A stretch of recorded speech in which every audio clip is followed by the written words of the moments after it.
Kisah diusirnya Bung Karno dari istana dan cerita pilu setelahnya. Pada tahun 1967 sampai 1970. Semua anak-anak kalau meninggalkan istana tidak boleh membawa apa-apa kecuali buku-buku pelajaran, perhiasan sendiri dan pakaian sendiri. Barang-barang lain seperti radio, televisi, dan lain-lain tidak boleh dibawa. Perintah Soekarno kepada keluarganya.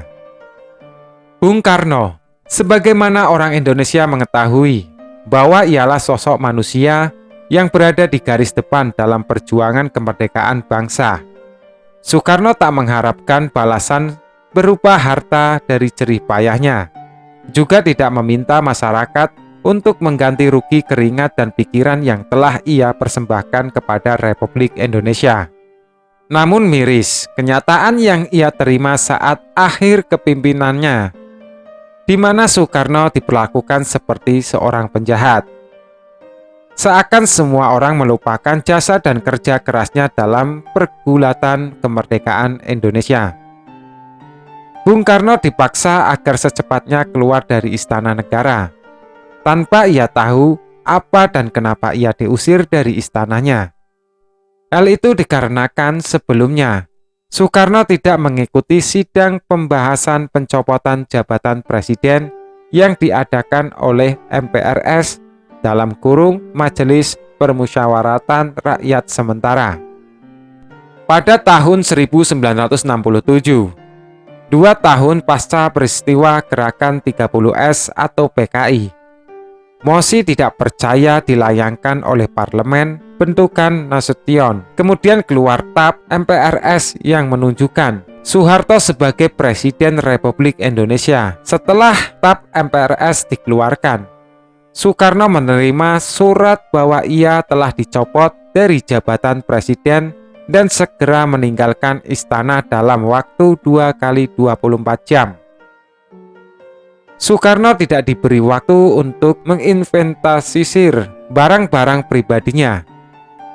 Wajah-wajah dari tentara yang mengusir sang putra Fajar tidak lagi nampakkan muka yang bersahabat. Bapak harus cepat meninggalkan istana ini dalam waktu 2 hari dari sekarang. Mendengar surat perintah agar Bung Karno harus segera meninggalkan istana, semua ajudan setianya menangis saat tahu The Founding Father tersebut mau pergi. Kenapa Bapak tidak melawan? Kenapa dari dulu Bapak tidak melawan? Salah satu ajudan setengah berteriak memprotes tindakan pasif Bung Karno. Jawaban Soekarno, "Kalian tahu apa? Kalau saya melawan, nanti perang saudara. Perang saudara itu lebih sulit kalau perang dengan Belanda. Jelas hidungnya beda dengan hidung kita. Perang dengan bangsa sendiri tidak. Wajahnya sama dengan wajahmu. Keluarganya sama dengan keluargamu.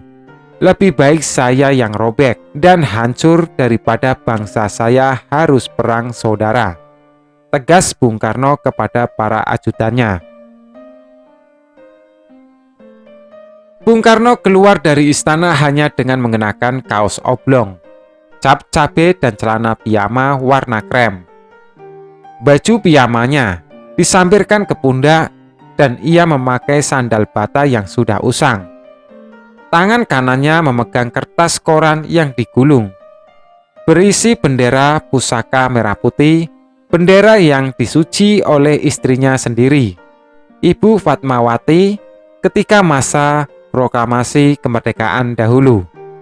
Ia meninggalkan istana dengan mobil FW alias mobil kodok yang dikendarai seorang sopir asal kepolisian. Salah seorang anggota kawal pribadinya membawakan Ovaltine, minuman air jeruk, air teh, air putih, dan kue-kue serta obat-obatan Bung Karno. Itulah seluruh harta yang dimiliki Bung Karno ketika meninggalkan istana, selebihnya ditinggalkannya. Setelah itu ia meninggalkan istana dan kehidupan seorang eksekutif yang memegang kendali negara. Bung Karno keluar dari istana dengan kondisi yang amat memilukan. Untuk seseorang yang berjasa besar bagi Indonesia, nampaknya tidak adil mendengar bagaimana cerita akhir perjalanan hidupnya. Bahkan ada suatu cerita setelah Bung Karno meninggalkan istana. Ia mengajak ajudannya yang bernama Nitri Gadis Bali untuk jalan-jalan. Saat melihat duku, Bung Karno kepingin duku tapi dia tidak punya uang. "Aku pingin duku, Tri, sing ngelah pis. Aku tidak punya uang." Nitri yang uangnya pas-pasan juga melihat dompetnya. Ia merasa cukuplah buat beli duku sekilo. Lalu Nitri mendatangi tukang duku dan berkata, "Pak, bawa dukunya ke orang yang ada di dalam mobil." Lalu tukang duku itu berjalan dan mendekat ke arah Bung Karno. "Mau pilih mana, Pak?" "Pak, manis-manis nih," sahut tukang duku dengan logat Betawi yang kental. Bung Karno dengan senyuman senang berkata, "Coba kamu cari yang enak." Tukang duku itu menyengitkan dahinya. Ia merasa kenal dengan suara ini. Lantas tukang duku itu berteriak, "Bapak, bapak, bapak itu, bapak, bapak." Tukang duku malah berlarian ke arah teman-temannya di pinggir jalan. "Ada Pak Karno, ada Pak Karno." Mereka berlarian ke arah mobil FW kodok tersebut yang berwarna putih. Dengan serta-merta para tukang buah memberikan buah-buahan pada Bung Karno. Hingga saat-saat terakhir, ketika menjadi tahanan politik pada tahun 1970. Beberapa bulan sebelum wafatnya, Bung Karno menderita gangguan ginjal dan hanya dirawat seadanya oleh Dr. Mahar Marjino, yang bahkan tidak memiliki obat-obatan yang diperuntukkan bagi penyakit ginjalnya. Hal ini dikarenakan obat-obatan tersebut akan dilarang oleh para tentara pendukung Soeharto. Ketika penyakit Bung Karno kambuh, Dr. Mahar Marjino hanya bisa memberi vitamin dan jeli yang sebenarnya hanyalah madu biasa. Di saat Bung Karno merasakan sakit, ketika ingin tidur, Dr. Mahar tidak bisa berbuat apa-apa karena ia tidak mempunyai obat penyakit ginjal yang diderita oleh Bung Karno.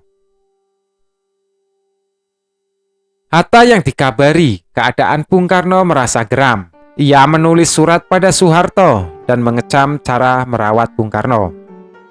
Di rumahnya, Hatta duduk di beranda sambil menangis sesegukan. Ia teringat sahabatnya itu, lalu dia bicara pada istrinya, Rahmi, untuk bertemu dengan Bung Karno.